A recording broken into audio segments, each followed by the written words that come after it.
What is Employment Linked Incentive Scheme (ELI)?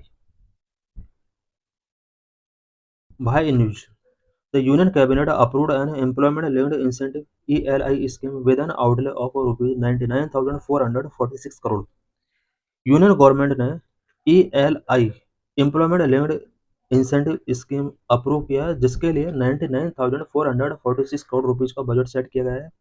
The scheme, a promise made in the 2024-25 budget, is aimed at creating employment, particularly in the manufacturing sector.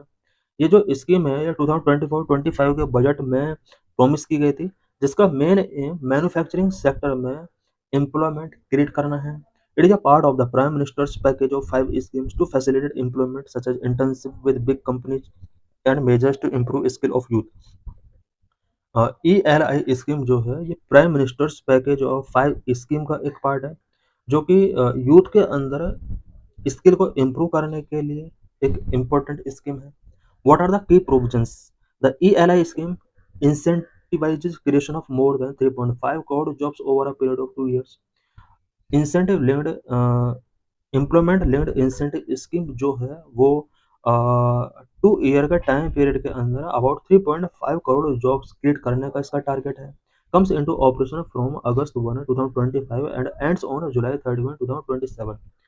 Employment linked incentive जो start हुआ है वो 1 अगस्त से start हुआ. इस month का जो first तारीख था एंड 31 जुलाई 2027 को ये एंड हो जाएगा. The employees provident fund organisation will implement the scheme. इस स्कीम को EPFO के द्वारा इम्प्लीमेंट किया जाएगा. The manufacturing sector incentives will be extended to third and fourth years as well. Manufacturing sector incentives इसको थर्ड एंड फोर्थ ईयर्स के लिए भी एक्सटेंड कर सकते हैं. How have employers responded? इस स्कीम के रिगार्डिंग एम्प्लॉयर्स का क्या रिस्पॉन्ड रहा है? Number 1, welcome the scheme. Employers have welcomed the scheme with caveats. Employers ने कैवेट्स के साथ इस स्कीम को वेलकम किया है. Number 2, drive employment. It will drive employment specially in the manufacturing sector through an innovative approach. Innovative approach के साथ ये जो स्कीम है वो एम्प्लॉयमेंट को ड्राइव करेगी, स्पेशली मैन्युफैक्चरिंग सेक्टर में. Number 3, reshape India employment landscape. ELI scheme has the potential to reshape India's employment landscape and boost labor-intensive sectors. Employment landscape को रिसेप करने में ELI स्कीम का बहुत बड़ा रोल हो सकता है, बिकॉज ये इंडिया के एम्प्लॉयमेंट लैंडस्केप को रिशेप करेगा एंड लेबर इंटेंसिव सेक्टर को ये बूस्ट करेगा. Focus of the scheme must be direct towards micro small manufacturing units and allied services sector. इस स्कीम का जो मेन फोकस होना चाहिए वो micro small manufacturing units and allied service sector के साथ होना चाहिए. What about trade unions? Trade unions का क्या कहना है इस स्कीम को लेकर? All 10 central trade unions have question the scheme. India के अंदर 10 सेंट्रल ट्रेड यूनियंस ने इस स्कीम को क्वेश्चन किया है. RSS बैड भारतीय मजदूर संघ has welcomed the ELI scheme with a rider that the government must expand the social security base and improve the quality of employment.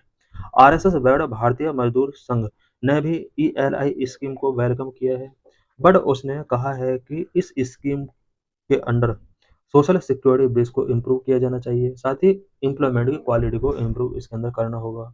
Other unions fear that workers money will be used to incentivise employer. कुछ unions का यहाँ पर fear है कि workers की money को employers को incentivise करने के लिए यूज किया जा सकता है. What are some of the concern? ELI scheme से रिलेटेड क्या क्या कंसर्न है? There are concern on the role of the EPFO in the scheme.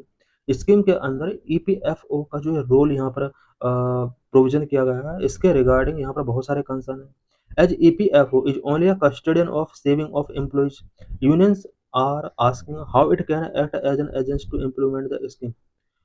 कुछ यहाँ पर ऑर्गेनाइजेशन का कहना है कि EPFO का जो मेन वर्क है वो एम्प्लॉयज की सेविंग के एक कस्टोडियन के तौर पर है.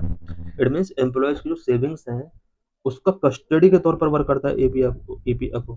जबकि सेंट्रल गवर्नमेंट ने अब इसको एक इम्प्लीमेंट एजेंसी के तौर पर ड्यूटी दे दी है, बिकॉज यहाँ पर ELI स्कीम को इम्प्लीमेंट करने की रिस्पॉन्सिबिलिटी EPFO को दिया गया है. As EPFO is not an agency with the responsibility of creating jobs. EPFO job create करने की कोई एजेंसी नहीं है. There are demand to create a separate agency to implement the scheme. इस स्कीम को इम्प्लीमेंट करने के लिए एक सेपरेट एजेंसी होनी चाहिए। Industry experts are also questioning why the government is not addressing the slowdown in the economy and not taking steps to improve the purchasing power of workers। कुछ expert का कहना है कि गवर्नमेंट इकोनॉमी में जो slow down आ रहा है उसको एड्रेस क्यों नहीं करती है। गवर्नमेंट वर्कर्स के परचेजिंग पावर को इम्प्रूव करने के लिए कोई स्टेप टेकिंग नहीं कर रही है, जबकि गवर्नमेंट को ऐसा करना चाहिए। Thanks for watching this.